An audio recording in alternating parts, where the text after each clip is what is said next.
এখন এই আরামবাগের রাস্তা কিন্তু খুব ভালো, বেশ ভালো, মানে দারুণ লাগছে গাড়ি চালাতে। এই যখন মুকুটমণিপুর গিয়েছিলাম এই রাস্তা একদম বাজে ছিল, আমি বারণও করেছিলাম আপনাদের এই রাস্তা দিয়ে আসবেন না। দেখো বন্ধুরা, চাপাডাঙ্গা থেকে ব্রিজ রেডি হয়ে গেছে। এখন আর নিচের যানজট, হয়তো ব্রিজটা সরু, অত যানজট দিয়ে আর যেতে হবে না। ফিনিশিং এর কাজ চলছে কিন্তু ব্রিজ চালু হয়ে গেছে, ভালো, অত সময় আর এখন লাগবে না।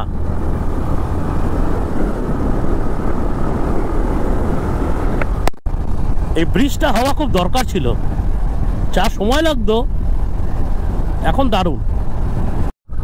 মানে এত কুয়াশা ছিল, কি করে যে রাইড করেছি, আর এখন ততটাই ভালো রাস্তা।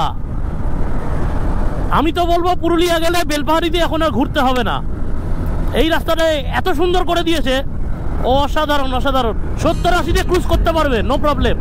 বন্ধুরা, জয়পুর ফরেস্টে ঢুকে গেছি। চলো বেশিক্ষণ দাঁড়াবো না, একটা জায়গায় 2 মিনিট দাঁড়াবো, তারপর আবার বেরিয়ে যাব, কারণ রাস্তা এখনো অনেক বাকি। প্রায় 156 কিলোমিটার, টাইম দেখাচ্ছে 3.5 ঘন্টা, আর এখন ঘড়িতে বাজে 12টা। তাহলে বুঝতে পারছো কিরকম রাইড করতে হবে তাড়াতাড়ি ঢুকতে গেলে, মানে সন্ধ্যে নামার আগে ঢুকতে গেলে কিরকম রাইড করতে হবে বোঝো। এত সুন্দর রাস্তা, কি সুন্দর লাগছে দেখো। শীতকাল, তাই পাতাগুলো সব ঝরে গেছে, আবার কিছু কিছু গাছে আবার হলুদ হলুদ ফুল হয়েছে, অসাধারণ লাগছে, অসাধারণ। আপনারা পুরুলিয়া বাঁকুড়া যেখানেই যান, এখন সব থেকে 2024-এ দাঁড়িয়ে বেস্ট রাস্তা হচ্ছে জয়পুর ফরেস্টের রাস্তা, মানে আরামবাগের রাস্তা। এই কারণেই আপনাদের এই ভিডিওটা শেয়ার করলাম। আমরা আবার এখান থেকে বেরিয়ে দেখছি সামনে এই জল খাবারও খাওয়া হয়নি, কিছু খেয়ে একদম আবার টানা দেখি কতটা রাইড করা যায়। তোমরা সঙ্গে থাকো, চলো। জয়পুর ফরেস্ট থেকে যখন পুরুলিয়া বাঁকুড়া রোড ধরে এগোবেন, এই ভিডিওটা আমি বেশি বড় করলাম না, আমি খালি পুরুলিয়া স্টেশন অবধি আপনাদের রাস্তাটা দেখাবো। অসম্ভব ভালো রাস্তা, আপনারা ভিডিওতে জুড়ে থাকুন।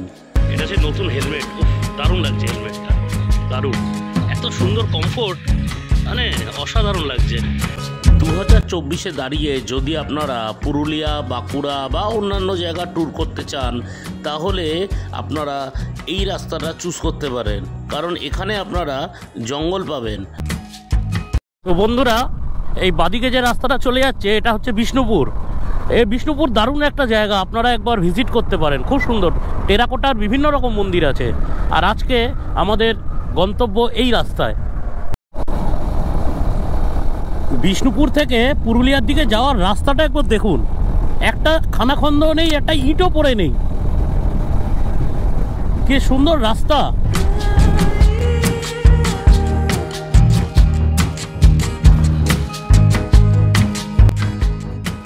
এখান থেকে আমাদের নিতে হবে বাদিক কড়াই আছে।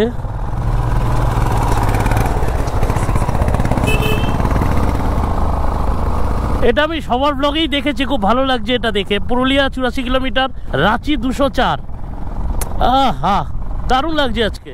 আমরা যতই ট্রেনে ট্রাভেল করি না কেন, রোড ট্রিপ আমাদের একটা আলাদা এনার্জি দেয়। কি রোড, এইসব রোডে গাড়ি চালিয়ে মজা আছে। আমরা তো, দাঁড়াও হেলমেটের কাজটা দিয়ে নিই।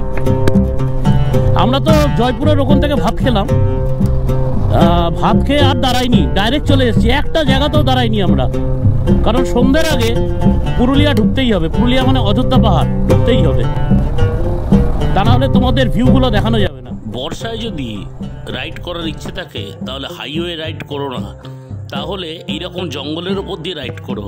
তার জন্য এই ভিডিওটা আমার করা, কারণ বর্ষায় জঙ্গল পুরো সবুজ। সব চালিয়ে যাচ্ছি সেই জয়পুর ফরেস্ট থেকে, একবারও দাঁড়াইনি। জয়পুর ফরেস্টের ওখানে খাওয়ার পর একবারও দাঁড়াইনি, দাঁড়াতে ইচ্ছেও করছে না। আমরা তো বাইকে ভ্রমণ করি, কিন্তু যারা যারা ট্রেনে ভ্রমণ করবে তাদের কিন্তু সাঁতরাগাছিতে ট্রেন ধরে পুরুলিয়াতে নামতে হবে। তোমরা যখন আসবে সাঁতরাগাছি থেকে এই স্টেশনে নামবে, নেমে এখান থেকে গাড়ি পেয়ে যাবে অযোধ্যা যাওয়ার। দাঁড়াও, যদি দেখি যে গেটটা, স্টেশনের গেটটা এই সাইডেই থাকার কথা, তাহলে আমি তোমাদের দেখিয়ে দিচ্ছি। এই যে স্টেশন থেকে নামবে, নেমেই এখানে দেখো গাড়িগুলো দাঁড়িয়ে আছে, এই গাড়ি ভাড়া করে নেবে, একদম অযোধ্যা পাহাড় ঘুরে নেবে, কোনো অসুবিধা নেই। আর আগে থেকে যদি হোটেল আপনাদের বুকিং থাকে তাহলে হোটেল থেকেই গাড়ি পাঠিয়ে দেবে আপনাদের পিক আপ করার।